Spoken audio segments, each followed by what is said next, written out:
ونعوذ بالله من شرور أنفسنا ومن سيئات أعمالنا من يهده الله فلا مضل له ومن يضلله فلا هادي له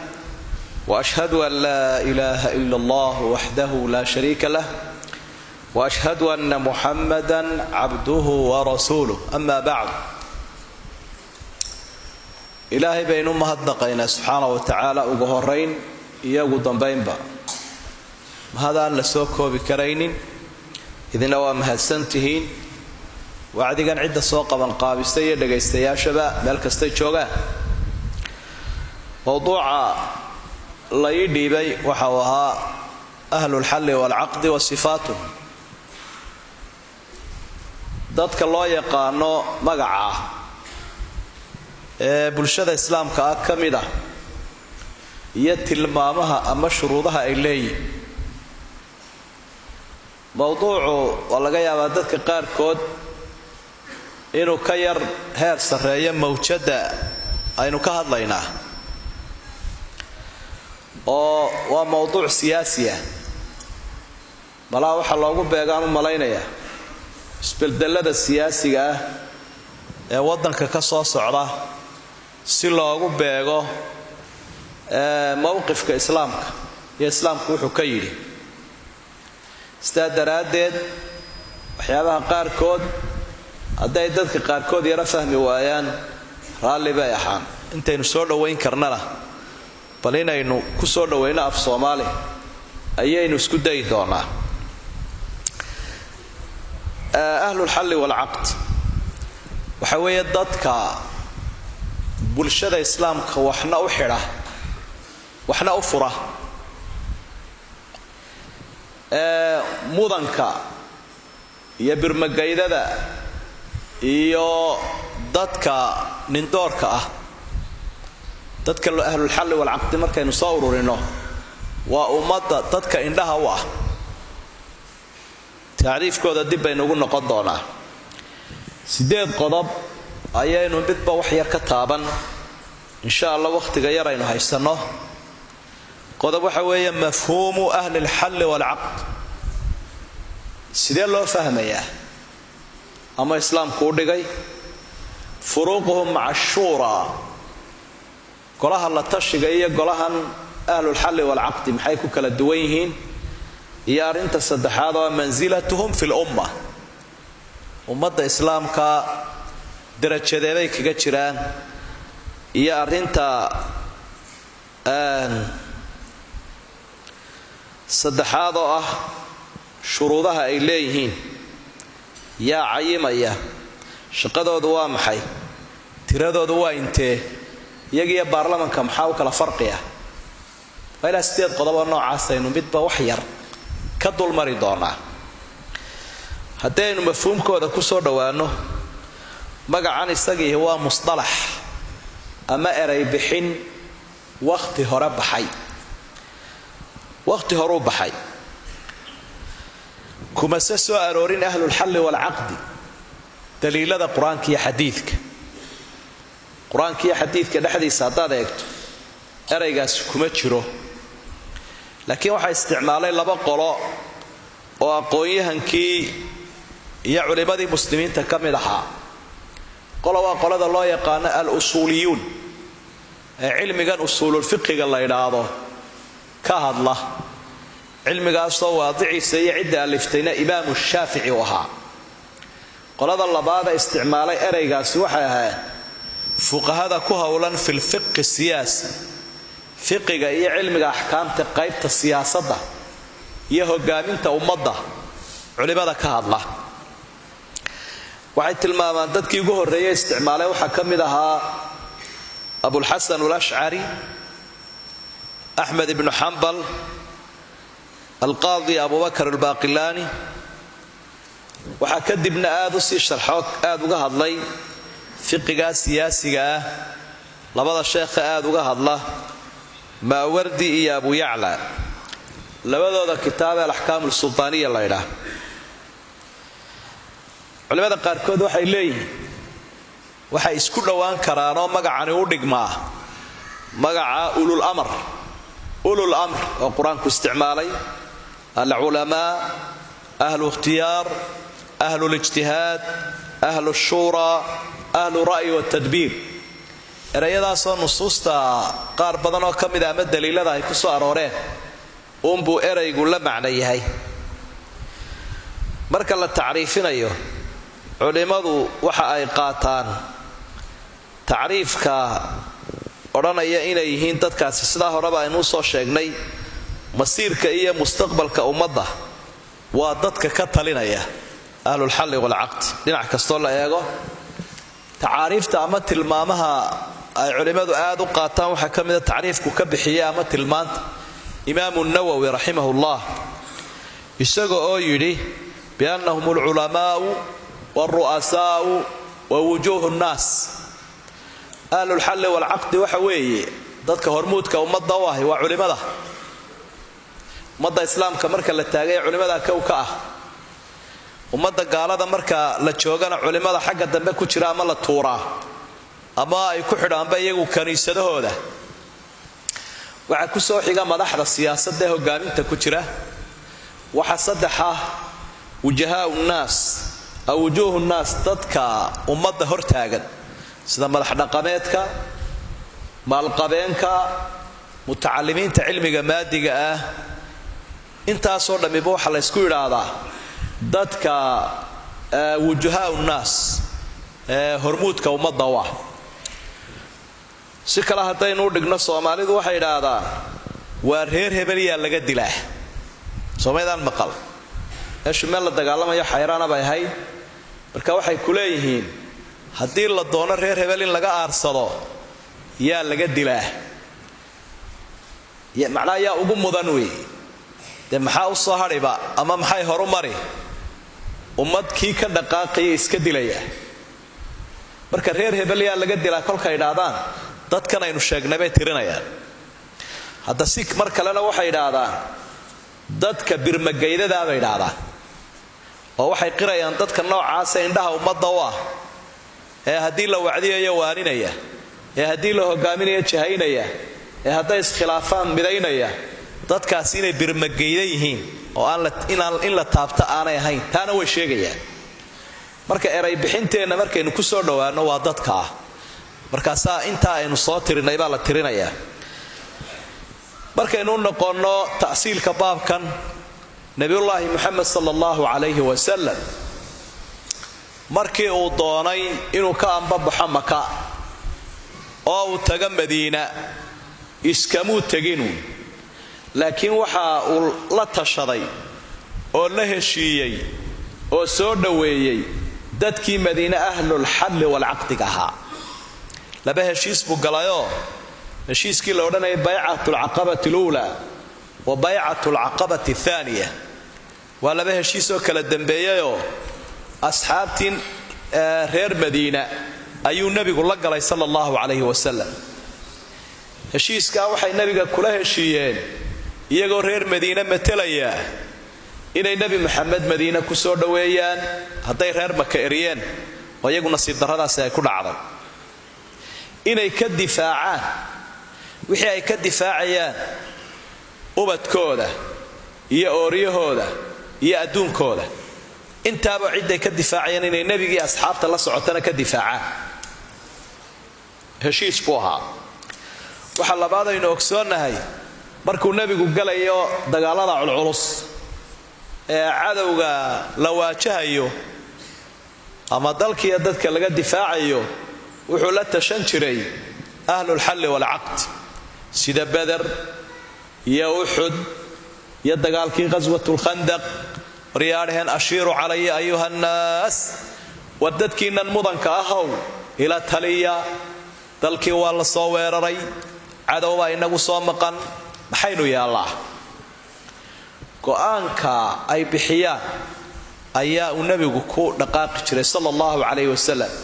iyadoo laga yaabo mararka qaarkood inaanu isagu fikradda qabinba haddana mudanka ummadda iyo hormuudkoodu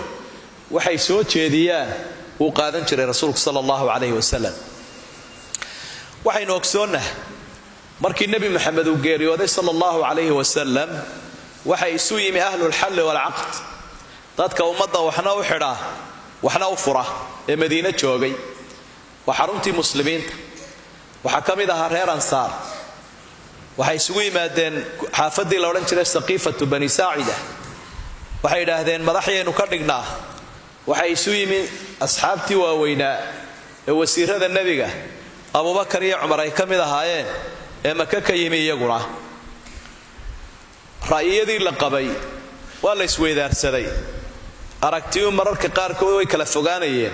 haddana waa la isku bisleeyay waa arintii lagu soo saaray Abu Bakar ee madaxweynaha laga dhigay sidaas oo kale Umar ibn Khattab markuu sii dhimanayay isaguna asxaabta qayb kamid ah ururiyo kuwii uu nabigu jannada ugu bushaareeyay intii ka joogtay kuwaas ummadda madaxda u soo saaray waqtigii Uthman iyo waqtigii Ali sidaas oo kale la sameeyay marka bar walba waxaad arkaysaa dadku ay ku kalsooyin ee ay jecel yihiin ee ay ka dambeynayaan ayaa mustaqbalka ummadda iyo masiirkooda iyo amaanadoodan madaxtinimada iyaga looga dambeynayay idan si kala hadii loo dhigo waa golaha ama hay'adda u sarreysa qaranka muslimka ahlul xall wal aqd ilmiyi iyo magaalada balad iyo baadiyo qurba iyo qolqoljoog waa intii metelaysay ayaa lala xidhiidhaya la soo ururinaya arintaas waa mid oo inta waxaynu kaga gudbaynaa amaanada la sheegay ummadda islaamku ay leedahay ee madaxtinimadoodii iyo hoggaankoodii iyo masiirkoodii iyo mustaqbalkooda cidii ka talinaysa inay yihiin cidda u mudan ee dalka ka naxaya qodobka labaad ee xusin lahayn waxa weeyaan farqiga u dhaxeeya iyaga iyo golaha wada tashiga la yiraahdo golaha wada tashiga ee madaxweynaha muslimiintu uu la tashanayo farqiga u dhaxeeya waxa weeye golahani wada tashiga la yiraahdo waa golo joogto ah oo laga yaabo inuu mushaar leeyahay oo laga yaabo inuu joogto yahay laakiin golahan la yiraahdo ahlul xall wal aqd xaaladaha qaar ayuunba la soo kaakiciyaa oo la soo ururiyaa oo la soo istaaraa oo ummadda ay u arrimiyaan sida isbedeladan iminka dhacayo kale waxa labaad ay ku kala duwan yihiin golaha wada tashigu waxa uu badan yahay ahlu takhasus waa xirfadley qolada caafimaadka qolada sharci yaqaanka qolada dhaqaalaha qolaba dhinac bay ku takhasuseen laakiin kuwani cid takhasus lahiyo cid kale ummadda si caam ah u matasha labadaba way leeyihiin waxa kale ay ku kala duwan yihiin qoladan la yiraahdo golaha wada tashiga iyagu tala la weydiiyaa oo hoggaanka muslimka ay maxay idin la tahay intuu qoraal soo sameeyay qoraalku jawaabaya laakiin qoladan iyagu la yiraahdo ahlul xall wal aqd iyaga soo qadima iyadoo aan cidiba wax weydiinin ayay yimaadaan markaas ay dhaadaan dalka sidaa la yeelo hebeladaas ka talinaya soo jeedin bay leeyihiin waa dad ku badan yahay waxa la yiraahdo isxilqaan laakiin aanu ku badnayn dirida la dirayo arrimahaas ay ku kala duwan yihiin mararka qaar koodna waa laga yaabaa inay iskaashan karaan xaaladdu kolkay sii cuslaato inta markaynu ka gudubno waxaynu u gudbi lahayn shuruudaha ay leeyihiin ama tilmaamaha golahan ummadda u sareeya ee masiirkooda iyo mustaqbalkooda ka talinaya shuruudaheebay leeyihiin culimada ka warrama siyaasada sharciya waxay u xidhaan shuruudahan waxa ka al-aql wal buluq inay yihiin dad lagu hubo miyir qab isla markaana qaangaadha oo arrimahan oo kale sabiye ilmo yar waxba lagama weydiiyo haddii taladii ummadda iyo mustaqbalkoodii laga hadlayo ilmo yar inuu ka warbixiyo maaha qof maskaxdu yara dhaqaaqsan tahay ama dhakada ka xanuunsanayaana ilaa waa cudur baahayo meeshii ugu xasaasaneed oo maskaxda uu ka xanuunsanayaa isaguna xilkan ma gali karo arrin aad u muhiim ah waxa shardiya al-islaam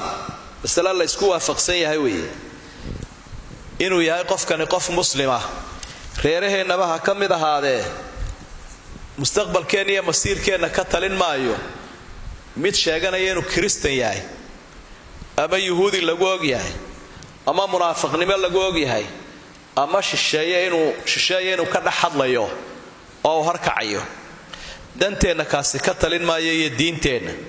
marka qofkan waa inuu yahay qof muslima waa mas'ala la isla waafaqsan yahay waxa kamida shuruudahaas al-adala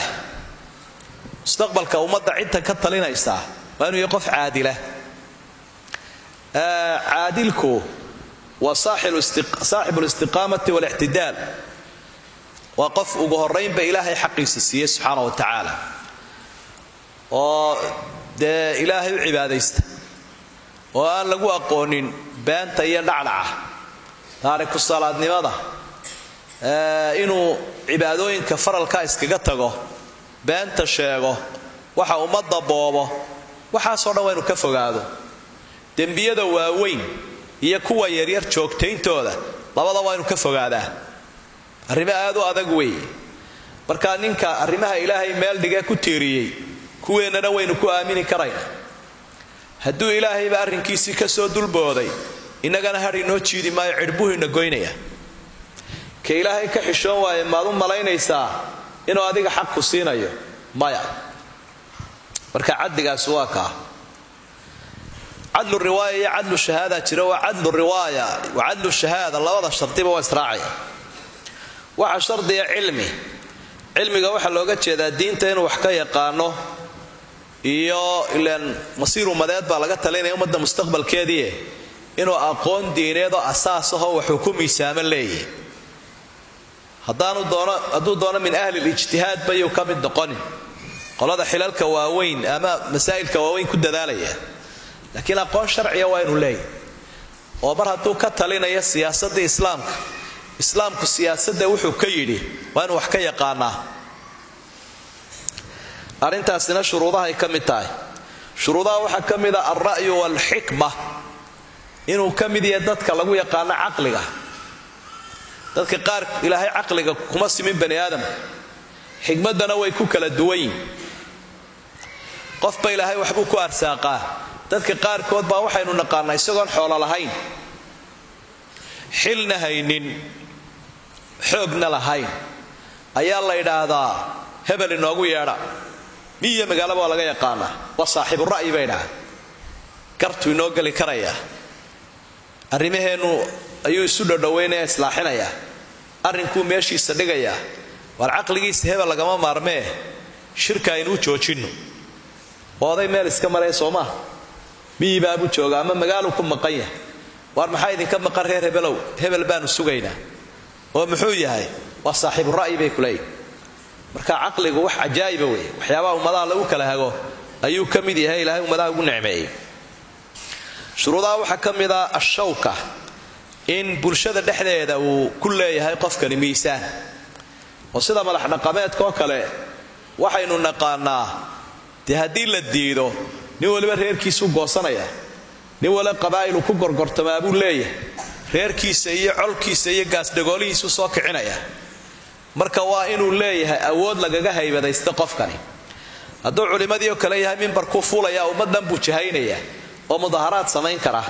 marka quwad lagu xisaabtamo qofkani bulshada dhexdeeda waa inuu leeyahay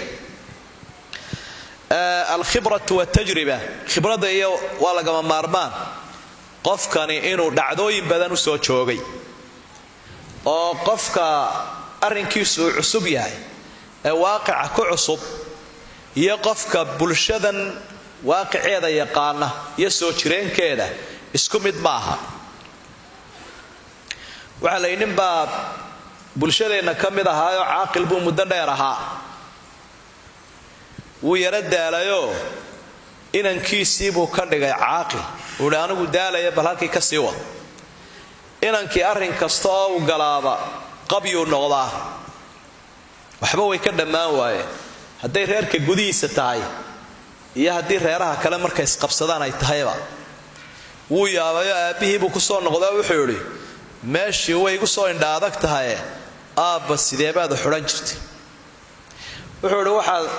waxaan arkayaa inaad ku galaysa arrimaha iyagoo qaydhin oo wali bisayl aan gaadhin marka had iyo jeer waqtiga aad go'aamada ridayso arrimaha aad soo afjarayso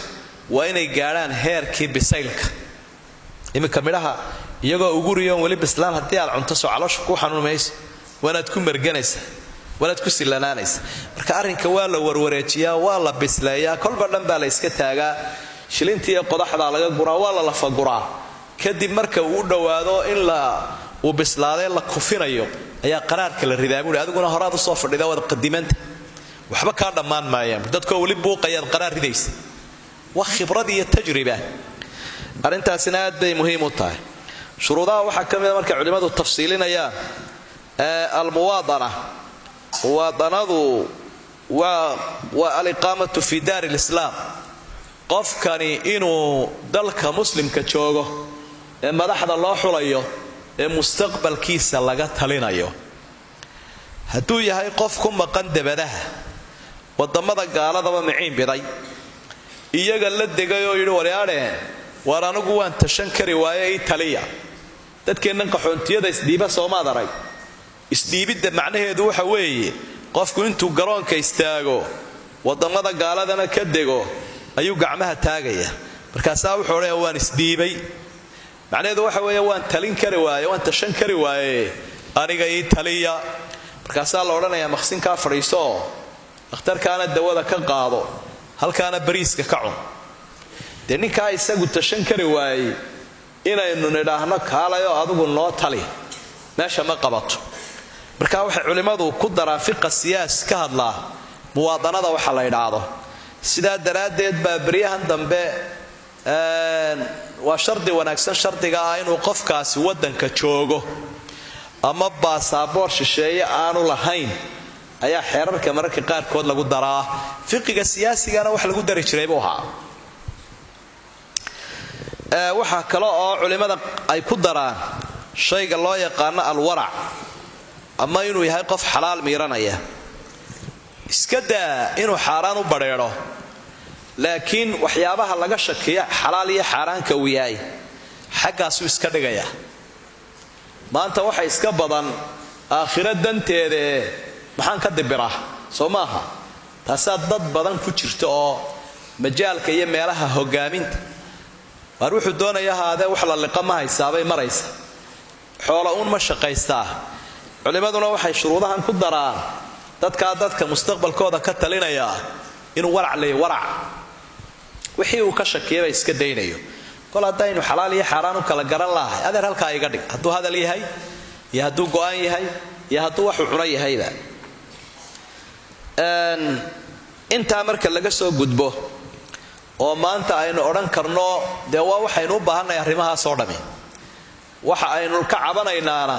waa dad shuruudahan laga waayey oo ama wax soo xulaya ama wax xukumaya. dad shuruudahan laga waayo culimmadu hore u dhigeen ayaa dhacda muslimka inay hadda ama u taliyaan ama wax u soo xulaan hogaaminta. waxaa qodobka saddexaad uu noqonayaa maxaa lagu garanayaa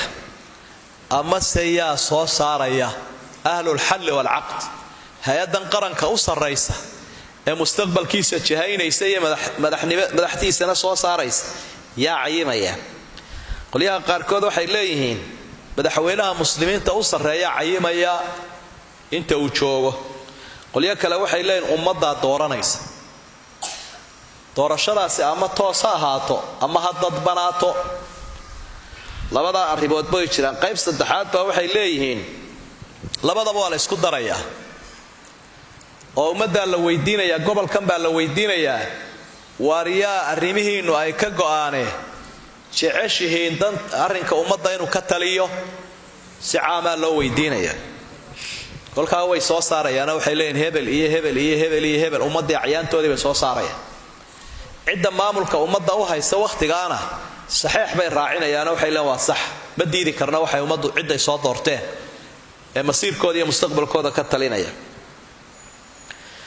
qowl kalaa wuxuu leeyahay ma iyagaaba isxilqaamaya. waxaaba laga yaabaa ummadduna inay soo saari kari weydo oo wax isku afgaran waayaan, madaxdanina ay noqdaanba kuwa aan ka daacad ahayn dad wanaagsan inay xulaan, ha isdoontaanoo ha isxilqaamaan. ilaa waa xil iyaga saarane iyo shay waajibahe. saddexda qowlba waa jiraan meesha ay ummadda kaga jiraan ama kaalinta ummadda ay ku leeyihiin waa dowru niyaabati walwakaala baylah waa doorka ah inay ummadda wakiil ka yihiin ama naa'ib ka yihiin waa dadka metelaya oo mustaqbalkoodii iyo manfacadoodii iyo dheeftoodii diin iyo duunyada ayay ka warramayaan u taagan yihiin marka waa wakiiladii ummadda sidaa uu nabiguba calayhi salaatu wasalaam ula xidhiidhayay markuu meel degayo ama dagaal galayo ama cid dooranayo dadka matala marka doorkoodu waa dowrul wakaalati wan niyaaba dadkay wakiil ka yihiin ama naa'ib ka yihiin sidaa daraaddeed ummaddii soo saartay xagga hore keenay ee yidhi dadkaasaana matala waxa ku waajiba daacatuhum bixukmi wilaayatihim wa nusxuhum wa tasdiiduhum bixukmi alwakaala inay arrinkay soo jeediyaan aqbalaan sidii asxaabtuba markay abubakar magacaabeen ee cumar loo magacaabay ay u aqbaleen ay yidhaahdeen intiinaasi waxa soo jeedisay way noogu dhantay waxa labaadoo lagama maarmaana golaha noocaasa ummadda u sarreeya in lala taliyo la toosiyo la yidhaahdo haddii aanu arrinkan idiin egmanay iyo ummadda hogaaminteeda inaad soo xushaan kaa yeela oo kaa yeela oo kaa yeela bulshada kaalintaasay ku leeyihin ahlulxalli walcaqd oo ah dadka aynu soo tilmaannay kolba cidda ummadda madaxda u ah doorkeebay ku leeyihin madaxweynaha muslimiinta u talinaya wakhtigaa sideebay ula dhaqmayaan iyagana doorkooda waxa weeye altacaawun watafaahum inay isla jaan qaadaan oo la isfahmo oo iyaguna cidda hoggaanka ummadda haysa wuxuu soo jeediya ay dhagaystaan isaguna dadka metelaya wixii ay u soo jeediyaan waa inu dhagaystaan oo aanu noqonin dictator awooddiisa la duulaya qof walba waxaa lagu dhagaysanayaa wixii macruuf ah ee sharcigeennu ogolyahay ee aan diinteennu xaaraantinimaynin hadday iskhilaafaan ahlulxalli walcaqd oo madaxda soo saarayay markay doonaanna casilayay iyaga iyo madaxdii markaa hogaamintu hadday iskhilaafaan waxaa waajiba inay u noqdaan kitaabka ilaahay sidaa ilaahayba qur-aanka uu ku xusay wixii ay isku khilaaftaan ilaahay iyo rasuulka ula noqda ilaahay iyo rasuulkiisa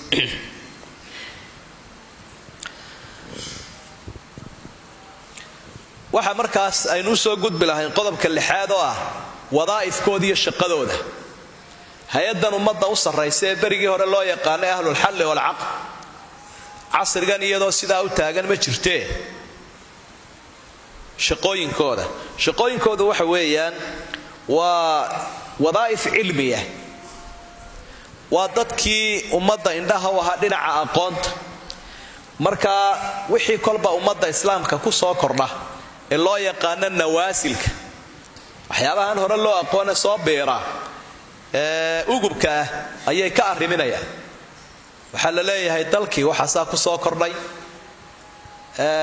horumarka noocaasaba adduunyadii ku soo biiray maxaa diintu ka qabtaa maxaa dalkeennu ka yeelayaa maxaynu go'aan ka qaadanaa culimmadii bay leeyihiin aqoon-yahankii cilmiga maadigay leeyihiin qoladii dhaqankay leeyihiin qaraar bay ka soo saarayaana waxay leeyihiin go'aankaasaynu ka qaadanaa ama waynu joojinaynaa waxaa soo biiray ama waynu ku dhaqmaynaa wadaa'ifkooda waxaa ka mida fi lwadaa'if alijtimaaciya inay dadka wanaaggana faraan xumaantana u diidaan ahlulxalli walcaqdi marka arrinkooda uu taaganya si fiican u shaqaynayaan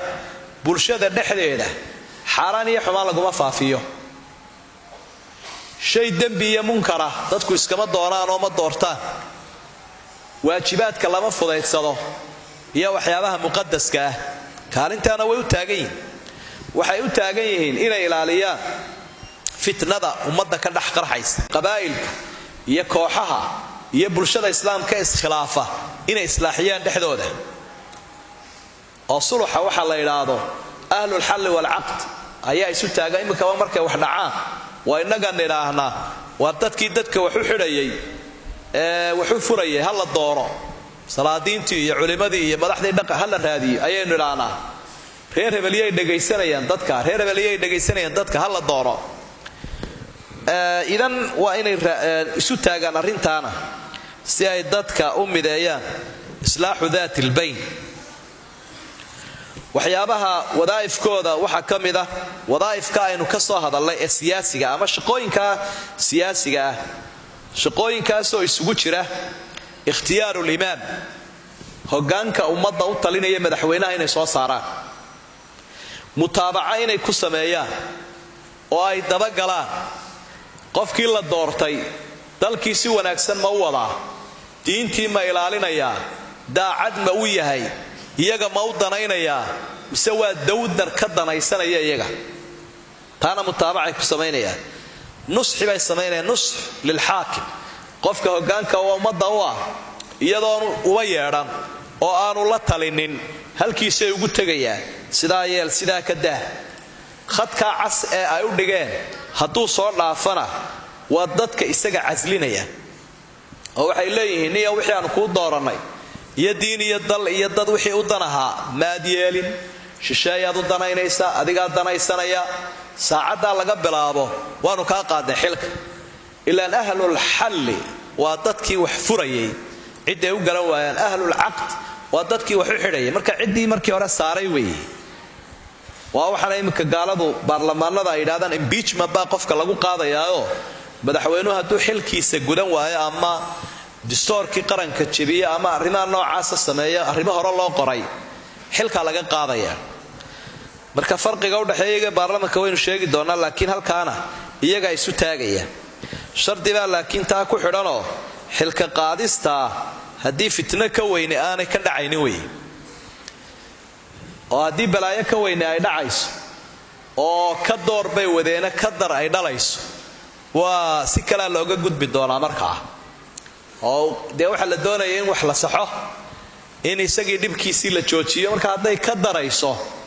miisaankaa iyagaa samaynaya odhanaya haddaynu ka qaadniyo haddaynu ku dayno maxaa dhici kara horta taasina waa midh meesha ku jira qodobka toddobaad aynu xusi lahayn waxa weeye cadadkooda xagga shareecada dhexdeeda kuma soo aroorin wax cadadahoo mucayana ama tiro ay leeyihiin laakiin markaa culimmadu ay isweydiiyeen waa tiro mateli karta bulshada ah oo macquul ah oo gobol walba marka hore tiro caamaa la samaynaya waddankan aynu ku noolahay tiro intaasabaa loo baahan yahay sidan guurtida iyo baarlamanka iyaba da iminka tiro loo cayimo tiro macquulahoo isu iman karta oo wada tashan karo oo go'aamo soo wada saari kara waa inay noqdaan habka ay qaraarada u qaadanayaan waa inuu noqdaa hab aqlabiyada oo dhinacay u bataan taana waxaa laga raacayaa go'aamadii hore aynu soo sheegnaye wakhtigii khulafada la dooranayay dhinacay u bataan baa la raacayay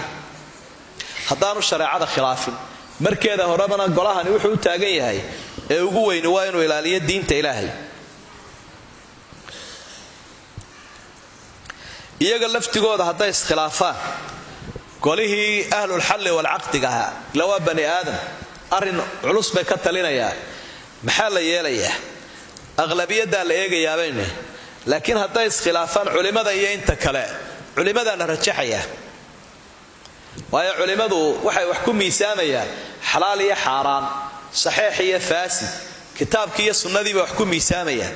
marka miisaankoodu waanu ka mug weyn yahay waanu ka saxsan yahay dadka kale marka iyagu ta'siil sharciya bay samaynayaanoo masalada waxay ku salaynayaan diin marka dadka kale ahlulxalli walcaqdi ka mida bulshada matala iyo culimmadii la socotay hadday iskhilaafaan qowlka culimmada la qaadanaya markaynu usoo noqonno qodobka 8aad oo ah maxaa farqiyaha u dhaxeeya baarlamaanka iyo ahlulxalli walcaqdi farqiga ugu horeeya u dhaxeeya waxyaabaha qaarkood waa ka midaysan yihiin waxyaabaha qaarkoodna way isku khilaafsan yihiin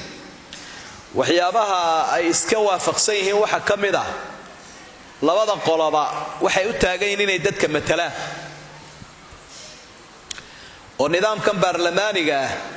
dee waa nidaam mustawradaha ummado kale aynu ka keennay oo iyagu sidaa isu xukuma oo nidaamkaa samaystay marka dadkaas waa dad la soo doorto matala ummaday matalaan ahlul hal wal aqdina ummaday matalaan taa way iska khilaaf way isku waafaqsan iyo niyaabada iyo wakaalada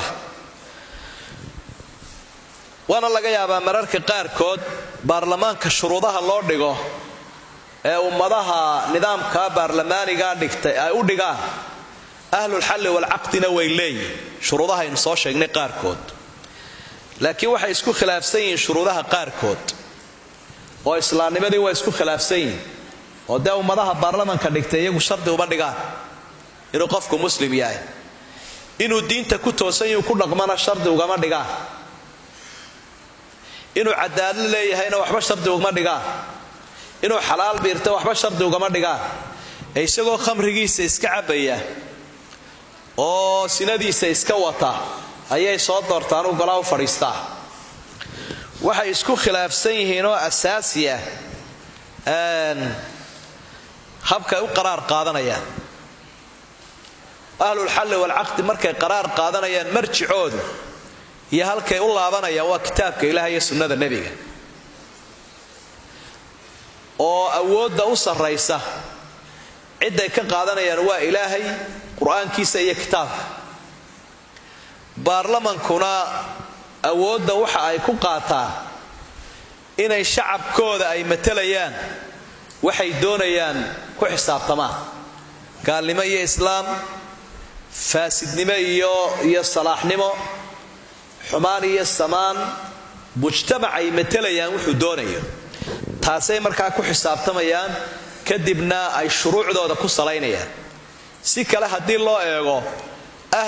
ahlul hal wal aqd waxa sharci u ah sharciga Ilaahay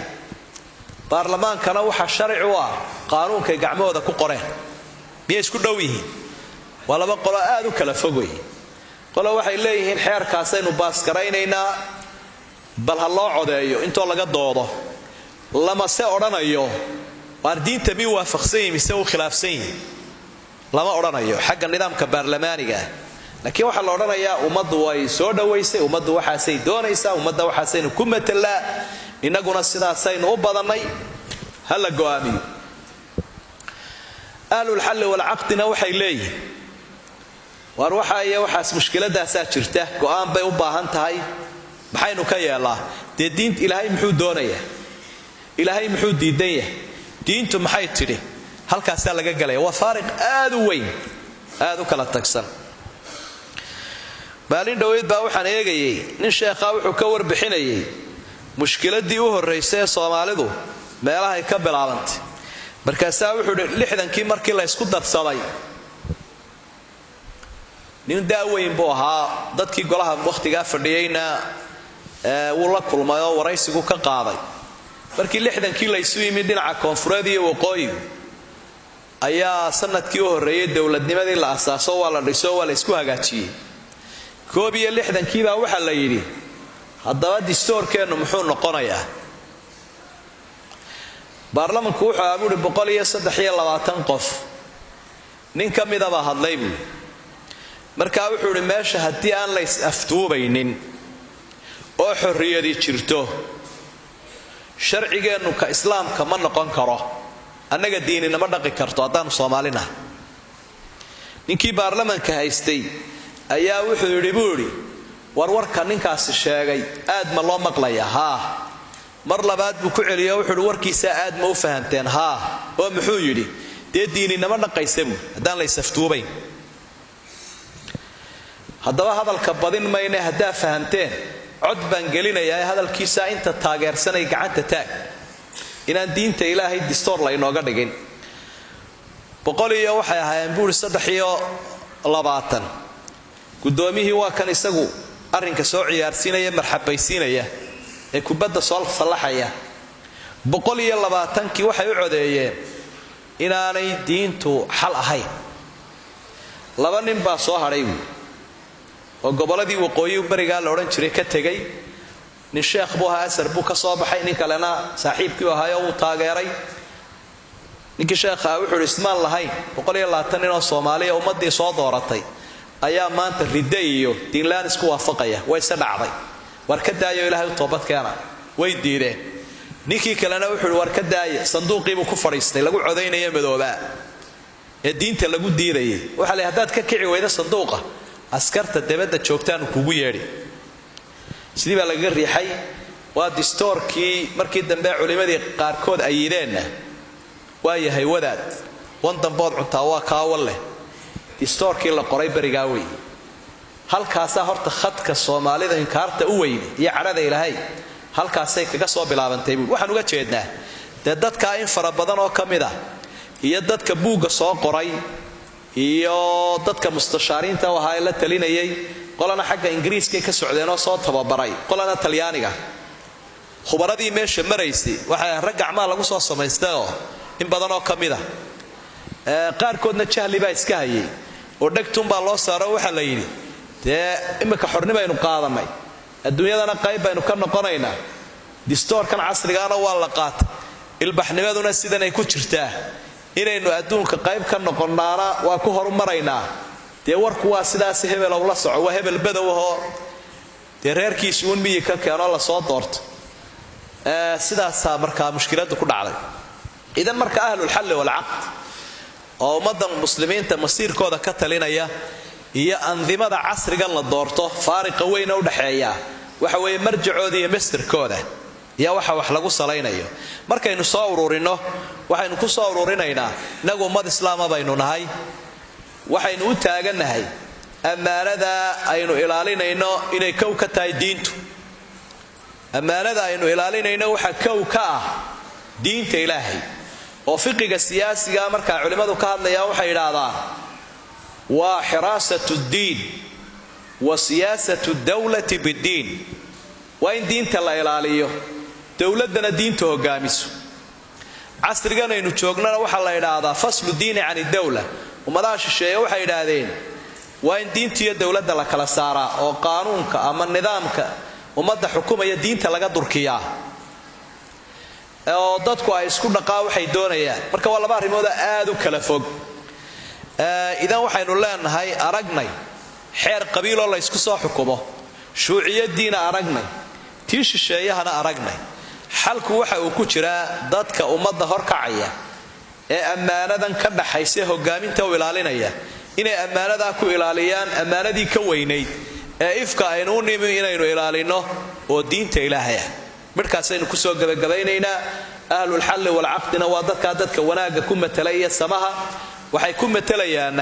waa diinta Ilaahay inay u ilaaliyaan iyo dalkooda iyo dadkooda wixii maslaxad u ah aad iyo aad baa u mahadsantihiin assalaamu alaykum warahmatullaahi wabarakaatuh waa toban su'aalood jawaabahooda insha Allah waynu soo koobi taw horeysa waxa weeyaan mawduuceena la xidhiidhaado waa doorashooyinka iyo xukunkooda hadda nidaamkii barigii hore wax loo dooran jiray ma marayno waaqican xaaligaynu marayno waxaynu maraynaa nidaamkan dadku uu ku heshiiyay ummadaha kale aynu ka soo qaadanay doorashada tooska ah doorashada tooska ah hal dhib horta way leedahay oo dhibku waxa weeye dadka loo bandhigayo mararka qaarkood waxay u badan yihiin dadka maatida ah oo dumarka iyo carruurta waa laga yaabaa ahlul hal wal aqd oo dadka la dooranayo aad u miisaami lahaa inaanay door weynba ku lahayn oo waxaynu aragnaa hadii midal kuyuuga lagu jiray laga codaynaya sidaa u eegto odayaashii way iskaga carareen culimadiina waa ka tageen dad kale aqooyahani waa si un bay uga gabadeen saxmadeeda iyo buuqa qola kale sida wax loo waday hebelka la dooranayo kuma qanacsana marka daayartiya waxay isugu soo haraya dad badan oo mararka qaarkood durbaan lagu soo ururiyay taasi marka waxay keentaa qofkii munaasibka ahaana inuu haro qof siyaabo kale lagu soo riixayna ama dhaqaalaha ahaata ama reer hebel ama xayeysiinta iyo xiisagelinta inuu soo baxo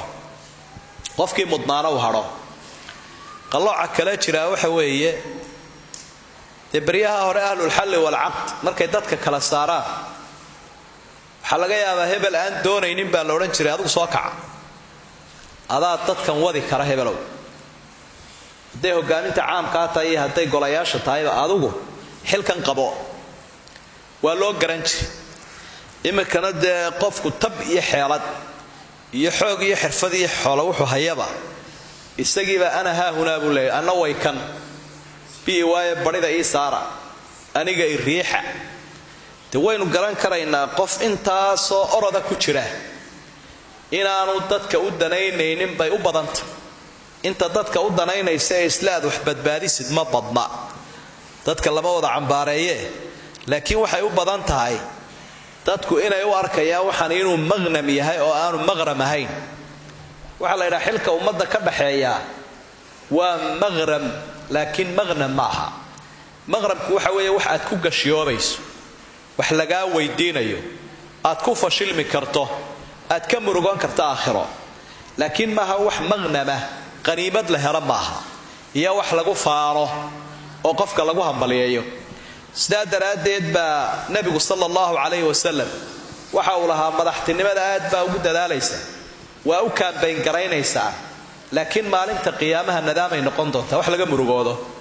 oo qofkii fashalkiisi baa badanaya arimahaasi waa waxyaabo horta jira marka waxaynu leenahay inaga oo ka duulayna de waxa maanta taagan iyo wixii laga oran lahaa waxaynu ka oranaynaa dadka mudanka waa ee aynu soo sheegnay madax dhaqameedka culimaa diinka aqooyahanka iyo ganacsatada iyo siyaasiga si fiican u fikiraya intuba in ummadda lagu wacyi geliyo codaynaya wax dooranaya dad wanaagsan inay soo saaraan oo qofka loo eego diintiisa iyo dhaqankiisa iyo daacadnimadiisa taas waa dardaaranka labaad aynu fidinaynaa waxa weeye dadka ummadda kala reebaya hadday yihiin gudiyaasha doorashooyinka iyo hadday yihiin axsaabta iyo haddii ay yihiin ragga qabaa'ilkaba dadka kala reebaya waa ammaano ayay gacanta ku hayaan waa markhaati ama waa qaadiyaal ama waa markhaatiyaal marka waa inaanay ilaahay been u sheegin labada reerkiina tartamaya ama labada isku xisbiga tartamaya ama labada ehelkaaga tartamaya inaad tiraa hebel baa wanaagsan wariya adugu hebelow waxba qaban kari maysa horena waan ku tijaabinay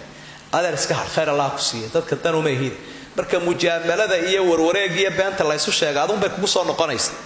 marka dadka shakhsiyada ay leeyihiin waa la kala saaro halkaynu reer hebel ku kala saarayno ee ka lacagta badan aynu ku kala saarayno waa in doorashada iyo sida sharcigu uu yireen soo sheegnay qofka qiyamkiisa iyo akhlaaqdiisa iyo awoodiisa iyo amaanadiisa lagu soo saaraa taana waa wax la fahmay Soomaaliya idan xilba la jira ahsaabta dadka soo saaraya iyo gudiyaasha dadka kala reebaya iyo odayaasha kala reebaya iyo ummadda codaynaysa iyo inta wacyi gelinta ka qayb qaadan karta waaqicaynu maanta marayna kan tuura iyo ka iska daayay iyo golahaasi ma jiray waxaas meesha ma yaalo oo dadku waxbay samaysteen imaka laakiin waxa imaka laga oran karaa waxa weeye qofka ku haboon iyo meeshu ku haboonaha la isla raadsado mid baarlamaan mid madaxweyne iyo mid deegaan hadii laakiin aad taa weydaarato oo adigoo arkaya hebel inaanu dalka iyo diinta iyo dadka u danaynayn cid kale iska daayo naftiisa aan u danaynayn oo naftiisina ay ka luntay xaaskiisina uu ka lumay ciyaalkiisina ay ka lumeen dirqina uu ku soo xaroonayo hadii aad ka ummadda u keento ilaahay aakhira uu ku weydiinaya markhaatiga beenta ah iyo maxkamadda aad chairmanka ka noqotay adigu aad qaraarka beenta gaadhay waxa la wuxuu cuno iyo wuxuu kharibo adiga miisaankaaga ay saarayn miisaankaaga waligaaba adigu waxa tiraa isku reer hebel baan oo kana rag inaga dhicinaya ama isku xisbi baynahay oo waa kacaanyahan oo xisbigu fiican yahay waxa doonta isku qanci laakiin waxaynu ku soo ururinaynaa xulashada intaasoo jiho ay khusaysa ha wanaajiyaan. waa ku dheeraadaan filayaa su-aasha jawaabteeda waana waxa waaqica hadda khusaynaysa iyo markaynu ku eegno fii manduur islaami. markaynu usoo gudubno su-aasha labaad wuxuuna weydiiyey saa'ilkaasi hadduu qofku madhabaha mid ka mida raaco kuwa kale ma qabsan karaa? marka hore horta qofka caamiga ah ee aan dee nusuusta daliishan karayn madhabaha mid ka mida wuu iska raaci karaa. laakiin haddii aad ogaato oo laguu sheego oo aad si fiican u fahamto meesha aada madhabtaa ka raacaysa inay daciif tahay waad ka baydhi kartaa oo culimmada kale hadalladoodii macnaha go'aamadooda iyo masaa'ilkay qoraan waad raaci kartaa. biyaha badda ma lagu weysaysan karaa? haa. nabiga sala allahu calayhi wasalam markuu ka warramaya waxa uhi huwa tahuuru maaw alxillu maytatu. bakhtiga badduna waa xalaal biyihiisuna waa daahir. su-aasha kale waxay ahayd haddii aan xoolo xaaraana qaatay sidee baan uga xilbixi karaa? ninka kalena waxau yidhi qof baan wax ka xaday waanu dhintay sidee baan uga xilbixi karaa? horta haddaad qof wax ka qaadatay waa inaad isagii la raadsata, hadduu dhintayna dhexlayaashiisii la raadso. calalyadi maa akhadad xataa tuwaadiya.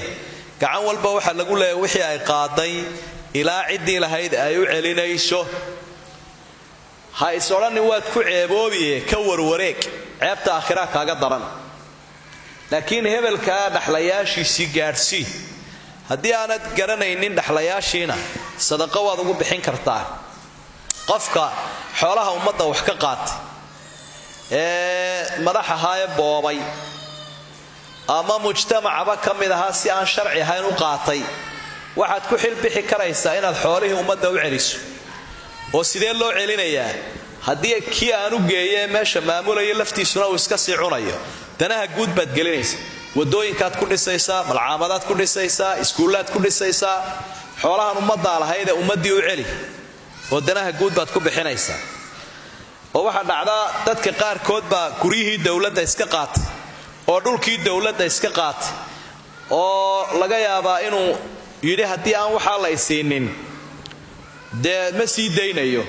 ama lagu siiyeyba isku reer la yahay iyo qabyaalad lagu siiyey iyo eex. qofkaasoo kale dee haddaanu isyeelyeelaynin wuu arkayaa wixii ummadda si aan sharci ahayn inuu ku qaatay. marka siduu ku xilbixi karayaa waa inuu danaha guuda ummadda geliyo. salaadu adaan la'aan ma ku ansaxaysa? haa. adaanku waxa uu ku jiraa sunnayaasha salaada, qaybaha faralkaa maaha. laakiin in laga taga maaha adaankiiyo aqiimidda labadaba waad ku dadaalaysaa. su-aasha kale waxayd haddaan agoon hayo xoolahan xooggayga ku shaqaystay ma sadaqaysan karaa? dee kol haddaad xoolaha adigu shaqaysatay oo kuwii agoonta aanay ahayn waa xoola aad leedahay, kuwii agoonta ma aha. guriga agoonta salaaddii ma ku tukan karaa? waad ku tukan karaysaa, waad seexan karaysaa, laakiin adiguna wax ku tar oo agoontu waxa kaa faa'iidaan. qofkii oo tukanaya haddii ay neefi ka timaado salaaddii miyay ka jabaysaa? way ka buraysaa. haa. waxaana mudan inaad barataan waxyaabaha salaada jabiya iyo waxyaabaha shuruudaha u ah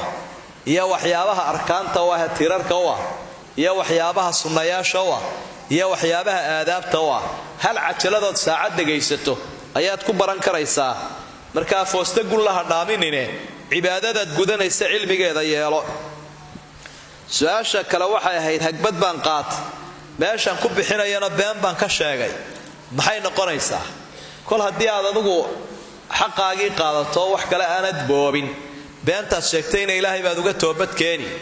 dee qadarkii kugu soo hagaagay hagbadda ahayd lahayd kol haddii aad qaadatayna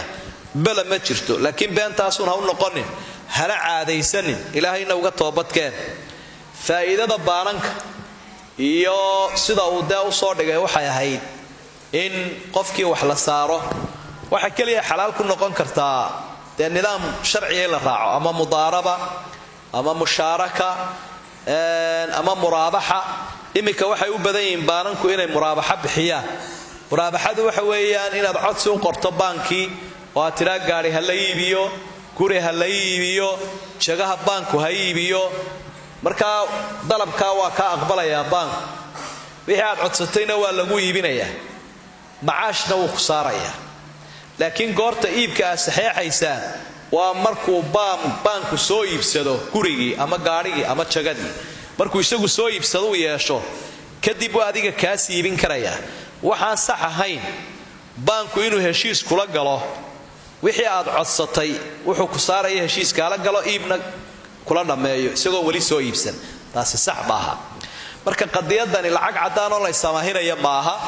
laakiin waa in alaab lagu iibiyaa